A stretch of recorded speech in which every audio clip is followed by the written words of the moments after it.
We begin with an update on the weather. Typhoon So diretso na tayo dito sa ating bagyong Odette na naging super typhoon. Sala ngayon sa Visayas at Mindanao ang mga alas 5, ikatong matapos sa Dilo at Southern Leyte at bago Puro na sa lumakas Southern Leyte. itong bagyong Odette at inatahang area Binabaybay ng bagyong Odette ang Visayas. Island. Magkakasunod na landfall ang Super Typhoon Odette, also known as Rai internationally, has made landfall in the Philippines. Bahagyang manghihina ay nanatiling mapaminsala po ang Typhoon Odette. Super Typhoon Odette.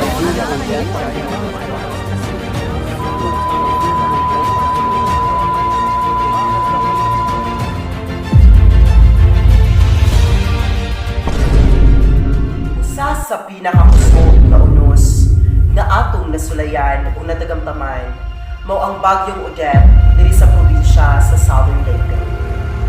Kini nasaksihan ang maong kangitngit nga niaguman ni aging Disyembre 16, 2020. Ug karon mga kapabo, akong ibagbag kanino kung unsa kapait ug kasakit ang maong sinani sa pagpundak ug pagpuso sa maong bagyo. Kung dili nato masayran ang bagyo, dili nato makalit.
Amo dapit hiyab-yab di baha.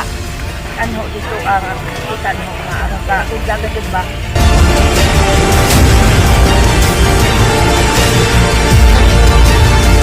It is a very mo ditong bagyo ang worst gadget para naho. Kay naghalang damages, kabuhian, pa balay na uba. So pero kaning anak pa man salamat sa kasi mo kay pabilin niya po natong kalig-on. So laban lang nato. Odette, horrible. Makwit me tungod sa water na radyong nakuha nga ni bounce sa dahil paingon sa mong balay dayon mitahura lang ni sa among balay sa among poste nga yan hadlok magpuro.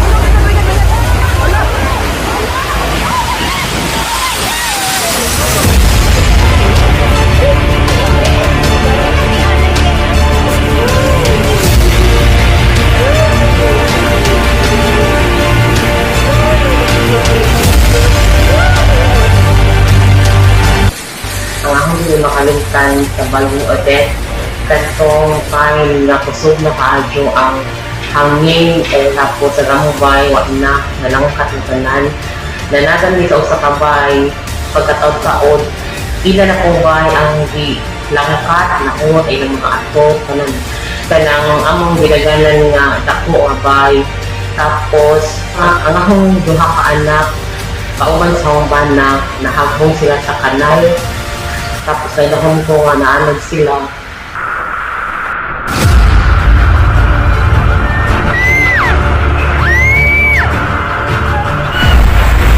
Kami ihilak, kami isinggit, kami matay mahimo.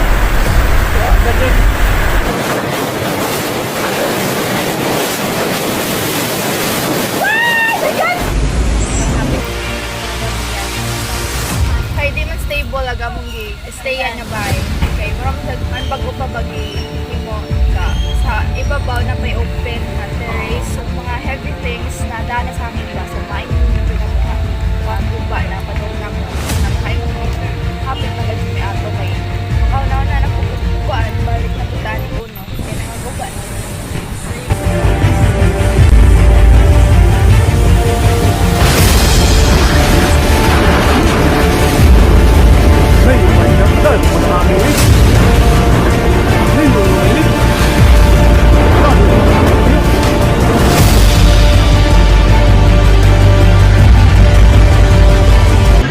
kalimtan sa kagis dito katong rumah perting kulbaa kadagtos bawd nga muna sa gupa pangbahay arang kuyawa.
Base sa akong nakita, grabe ang hapak o ulbo sa maong bagyo.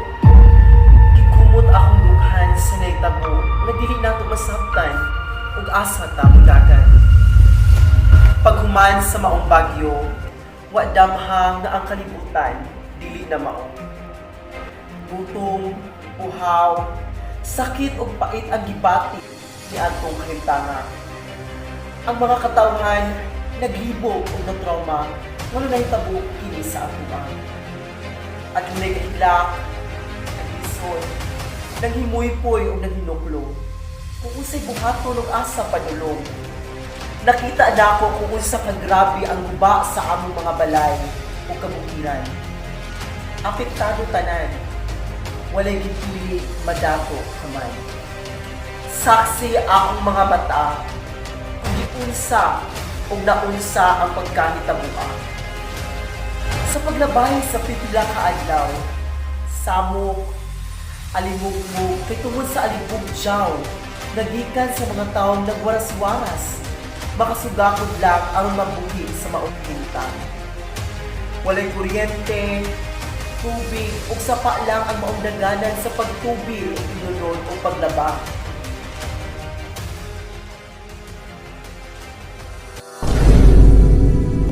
Man, bisan sa kasakit o kalison tungod sa dilobyo nga naagian, nalipay lamang gihapon ang tanan tungod kay walay kinabuhi ang nakatasan, ilabi na sa akong binahal nga Libagonians.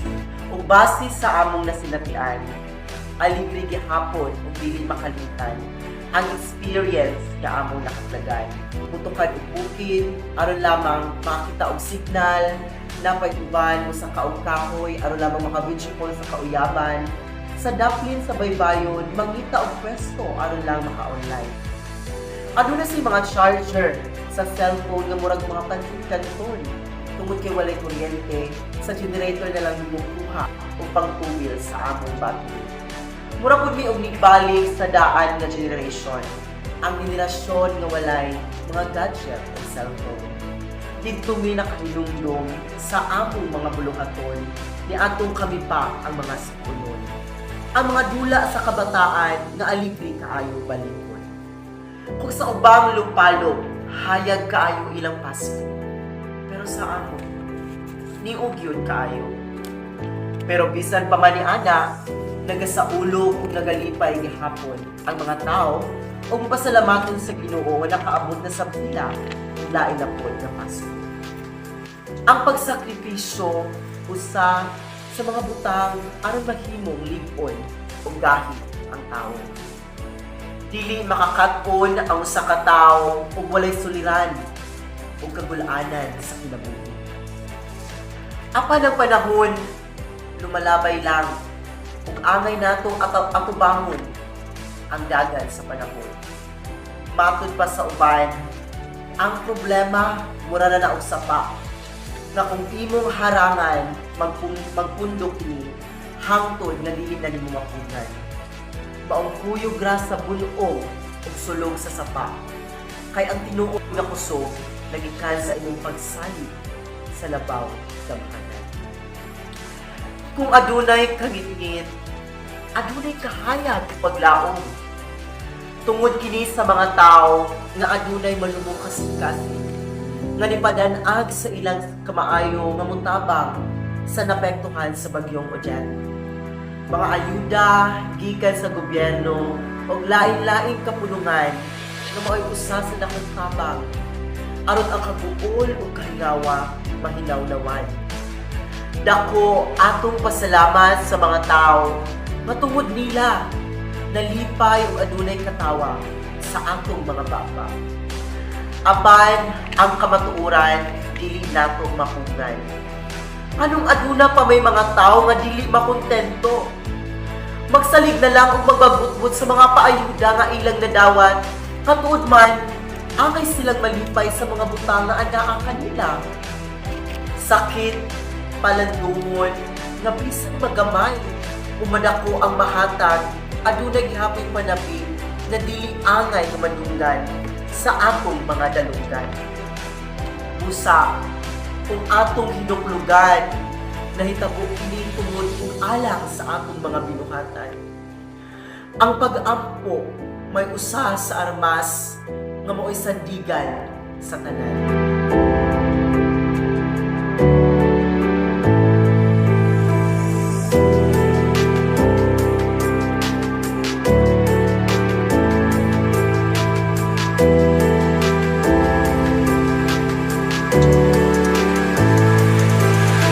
Sa unang anibersaryo sa bagyong Odette, dili natong kalimutan ang mga tao nga mao'y nagsagubang sa diyang naglisod o naghingawa.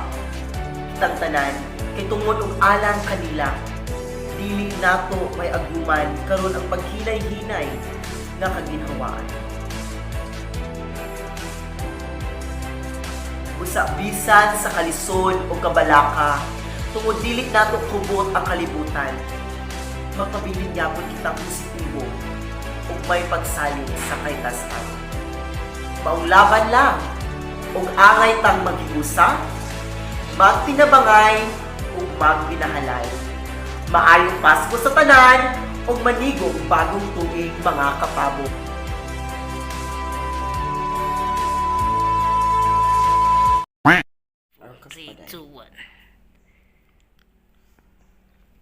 Hello mga kapabo.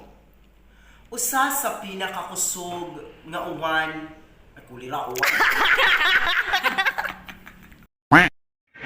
Unsay lesson? Dili mag-anak-anak sa panahon sa tingod. Nganuan? Di ka ka-anak. Si Odette, dapat di na siya mubalik layas. Unsay may kastorya sa bagyong Odette? Bagyong Odette? Ambot? Say imong gibuhat during sa bagyong Odette, Santa Claus. Ay okay, ning tubag si Santa Claus, day.